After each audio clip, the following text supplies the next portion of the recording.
Concernant le meeting du 28 septembre 2009, généralement, au cours de vos patrouilles, lorsque vous constatez un fait anodin, où on vous appelle pour dire que voilà, il y a une manifestation par-ci, par-là, alors qu'il y a un programme qui est déjà calé, est-ce que vous vous intéressez à cette situation anodine ou vous continuez selon le canevas arrêté?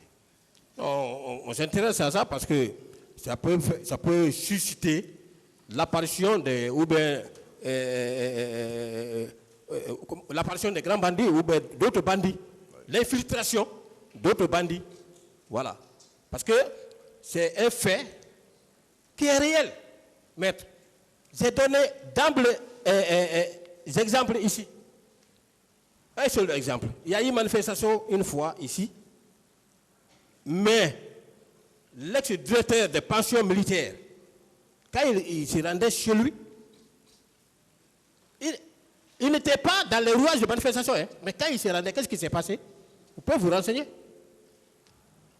C'est quelqu'un qui a pris un gros caillou comme ça, là, tapé sur sa tête, mais il est mort. Donc la planification n'est pas quelque chose de figé. La planification, non, c'est pas figé. Voilà. C'est pas figé. La planification, elle est flexible. Très bien. Voilà. De décembre 2008 à décembre 2009 à peu près, où étaient basés les services spéciaux? Vous dites? Où étaient basés les services spéciaux de décembre 2008 à décembre 2009? La base, votre base, les services spéciaux. Bon, 2008, je ne pense pas si le service était... Je veux savoir avec le tribunal, est-ce qu'une partie de ce service, parce qu'on a fait état de la délocalisation, est-ce qu'une partie de ces services avait été délocalisée soit à Kaloum, à Koronting ou à Matam? Non, moi en 2009, quand je suis arrivé, parce que je suis arrivé à Sose, au service spécial en 2009, mais nous étions au camp. Je vais vous parler de nos parcours. Nous étions au camp. Du camp, puisqu'il y a eu altercation entre les éléments de Toumba et nous, par rapport aux 9 blés rouges qu'on avait interpellés, alors, ils sont allés voir Segouba. Segouba a dit à mon chef, comme vous ne vous comprenez pas, les gens là, vous n'allez pas vous comprendre. Mais vaut mieux quitter. Je vous donne un autre bâtiment. On est sorti carrément du local de la présidence pour venir occuper le bâtiment qui est à la sortie de Yimbaya là. Gauche, le dernier bâtiment à gauche, c'est là-bas où nous sommes restés. Jusqu'aux événements de 28 septembre là passé. Jusqu'au 3 décembre passé. C'est quand le président Dadis a quitté. Maintenant, Segouba a rejoint la ville ici. Alors, il nous a trouvé un local à Koronti ici. L'administration était à Koronti, mais les hommes opérationnels étaient à Sose. Comment on appelle ça? Vous confirmez que le service n'a pas été délocalisé pendant ce temps-là? Non. Voilà. Non. Et je vais terminer. Hein. Non. Je vais terminer. Au terme de votre interrogatoire, colonel Blaise, si les choses demeuraient en l'état, hein, oui. Puisque moi je suis convaincu que c'est à tort que vous avez été renvoyé devant ce tribunal. Affirmatif. Qu'allez-vous demander à ces distingués et respectueux magistrats? Qu'est-ce que vous allez demander à ces magistrats au terme de votre interrogatoire, si les choses demeuraient en l'état?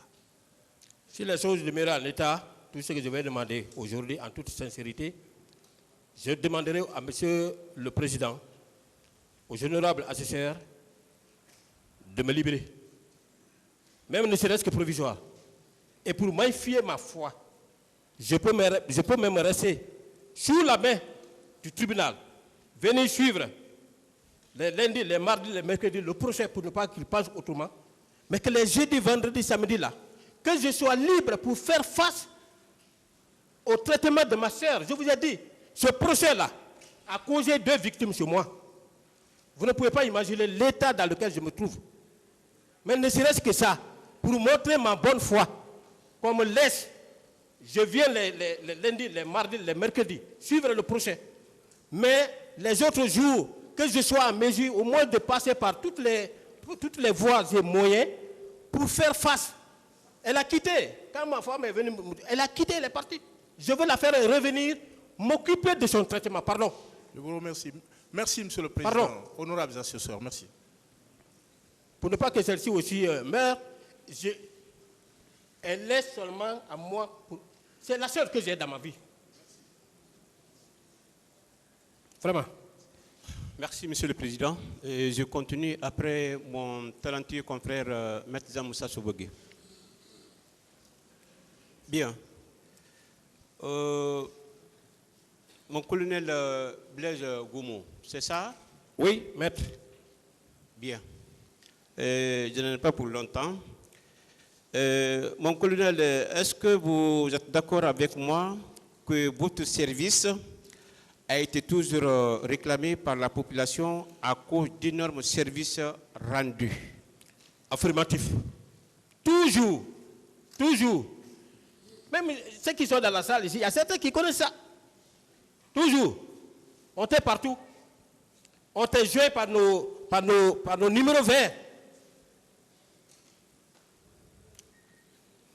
Alors, je continue, mon colonel. Est-ce que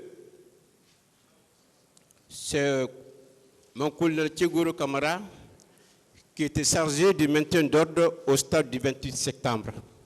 Il n'a jamais été question. Le service de maintien d'ordre ne relevait pas de la compétence des services spéciaux. J'ai largement expliqué ça. C'est ce qu'on appelle les missions d'ordre général, qui sont différentes des missions de sécurité publique générale. D'accord. Je poursuis, mon colonel. Et qui coordonnait les planifications des patrouilles diurnes et nocturnes au niveau de votre service spécial? Au niveau de notre service, la planification était faite par le capitaine Wowoyam, paix à son âme. Malheureusement, il est décédé. Oui. Paix à son âme. Bien.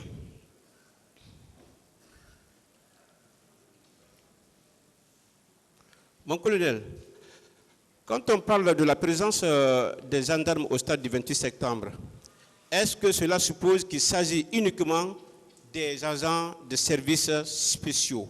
Non. Non, il y avait des gendarmes là-bas. À part de votre unité, hein? Oui, à part les gendarmes des services spéciaux, il y avait d'autres gendarmes là-bas qui relevaient de l'état-major de la gendarmerie à l'époque. D'accord. Alors, mon colonel, Maître, est-ce que vous êtes d'accord avec moi lorsque la population est menacée? La gendarmerie et la police n'ont pas besoin d'attendre ou recevoir un ordre ou instruction de la part de qui que ce soit. c'est pourquoi même, quand il y a des troubles comme ça, quand il y a des manifestations comme ça, l'autorité militaire prend des dispositions. Il consigne les militaires, l'armée de terre, air, mer, dans les casernes. Pas seulement par rapport à cet événement-là, et tous les événements qui sont arrivés avant les événements du 28 septembre, et après aussi, même aujourd'hui, ça continue. Vous pouvez vous renseigner dans les unités, mais le général Sadiba, il le fait à tout moment. Il consigne. Et j'ai expliqué, il y a un haut gradé plus que moi, qui a expliqué dans sa déclaration que la déontologie de l'armée ne lui permet pas d'être en contact avec la population civile pendant les manifestations. Ça suppose beaucoup de choses. Et ils connaissent. Sauf que nous, on refuse de reconnaître, mais eux, ils connaissent pourquoi ils le font. D'accord, mon colonel. Je vais revenir au niveau de la terrasse. Étant à la terrasse, avez-vous appris que le colonel Tchegoro Kamara a tiré sur un manifestant? Non, non, non. J'ai dit non. D'autres Et j'ai questions? dit, je n'ai jamais vu un corps. C'est bon. Voilà. Alors, mon colonel, je poursuis. Alors, est-ce que vous confirmez avec moi que les recrues de Kalia et les bureaux rouges de la garde présidentielle qui sont rentrés massacrer les manifestants à l'intérieur du stade? Qu'en dites-vous? Moi, c'est les bleus rouges qui sont venus à ma présence. Mais les recrues de Caria, moi, je ne les connaissais même pas. C'est ici, j'apprends toujours. Il y a eu des gens qui sont venus de Caria, non. Mais c'est les bleus rouges.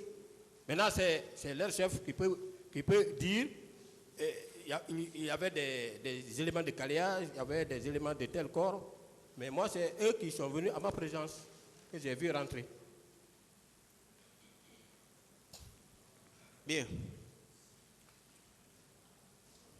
Mon collègue Guimou, Maître, est-ce que vous êtes d'accord avec moi que Colonel Tchigoro Kamara est un médiateur, un sensibilisateur en dehors de tout?